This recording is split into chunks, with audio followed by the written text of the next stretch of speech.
Let's take a trip down memory lane. Think back to a time when you wanted to speak up or speak out, but didn't.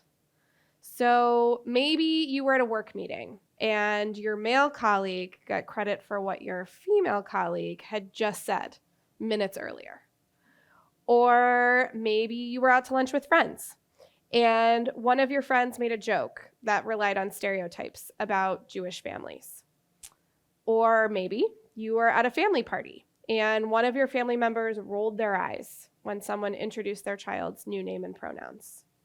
You saw this happen, you thought about saying something, and you didn't.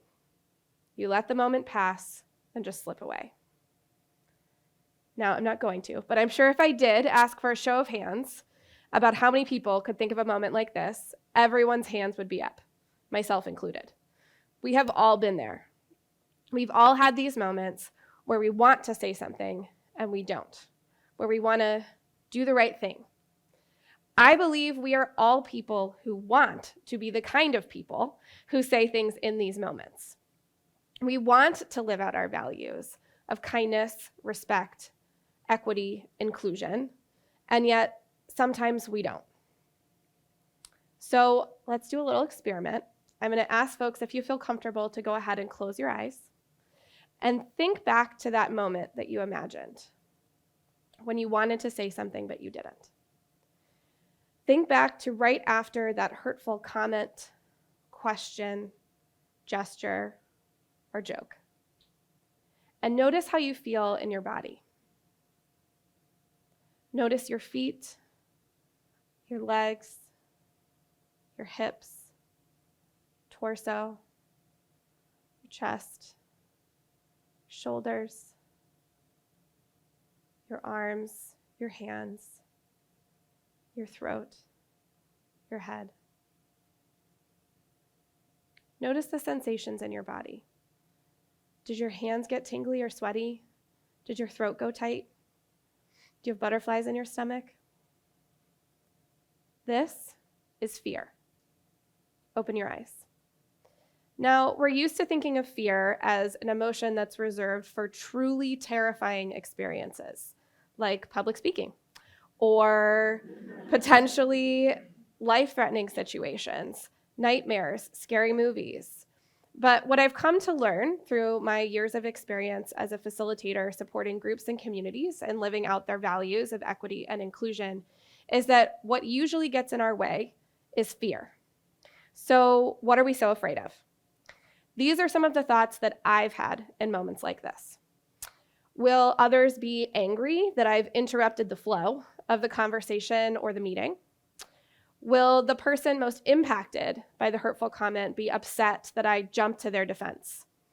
Or will I get a critique from someone for not offering the most right thing to say, the most correct interruption? In other words, we're afraid of how we'll feel if we get difficult or challenging reactions from others. We believe that if we experience these difficult emotions, hurt, guilt, judgment, it'll mean that we did something wrong, that we did something we shouldn't have. Now, as a therapist and social worker, anytime I hear the word should, a little alarm goes off in my head. Because in my clinical work, should is code for shame.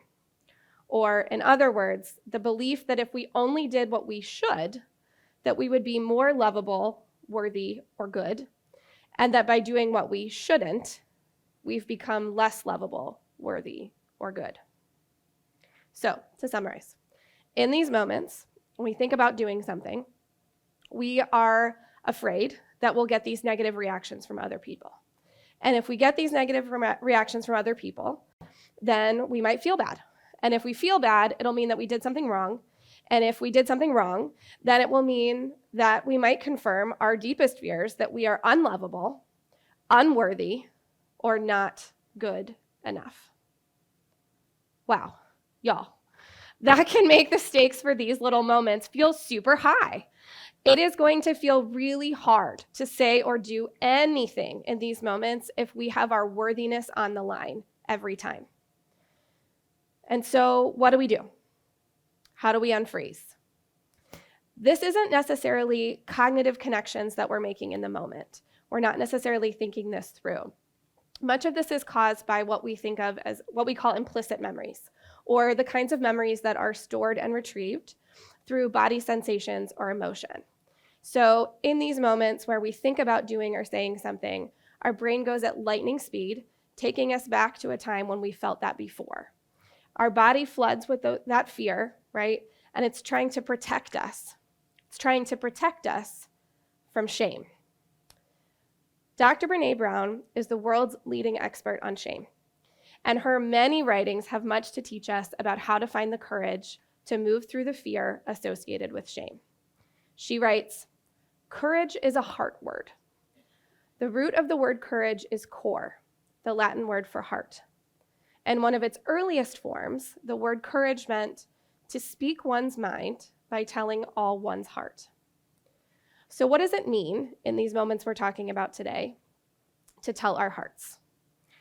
I call this practice of authenticity an invitation to just say what's true, or in other words, to just be honest about our noticing, our feelings, our experience. This can sound all kinds of different ways. So maybe it sounds like you saying what you observed. "Hey, Jim, that's what Carla was saying with her comment just a minute ago." Or maybe it sounds like you expressing authentic surprise at your friend who made that joke. "Wait, what?" Or maybe it sounds like you just saying how you felt when you saw that eye roll. "Wow, Aunt Katie, that makes me sad." It's easiest to practice this kind of courage when we're sure of what we're saying. And as I tell my clients all the time, your truth cannot be wrong. You might disagree with someone about the next right step, or you might have a different interpretation of someone's behavior, but your noticing, your feelings, your experience is yours. The statement, "your truth can't be wrong," can be particularly difficult for women and those with other marginalized identities to believe. Our truths are often doubted, sometimes in the most harmful of ways. I learned this early through my own experience of sexual assault as a teenager. After experiencing a sexual assault at a party, I tried to tell one of my best friends what had happened to me. Her response, "I can't believe you did that." Like so many others who've had this experience, I began to doubt myself, began to doubt my own reality. Maybe this wasn't something that had happened to me. Maybe this was something I had done. Now, you may not have had this experience, but most of us, especially women and trans folks of all genders, have had the experience of sharing something about who we are, what we want, or what has happened to us, and having others respond with disbelief. Over time, this can add up to a lack of trust in ourselves, a lack of belief in our own reality. And so in these moments that we're talking about today, it isn't just the courage to speak up that matters. It's the courage to believe in our own experience, to believe our own truth. Your truth cannot be wrong. And believing in your truth is the first step to creating a world where we will all be believed, where everyone is able to show up as their whole, authentic selves. So let's practice. If you feel comfortable, go ahead and close your eyes again. Think back to that moment. Watch the scene unfold. Now try believing yourself. What's the most true thing you could say right now? Imagine yourself saying it. Do you feel confident?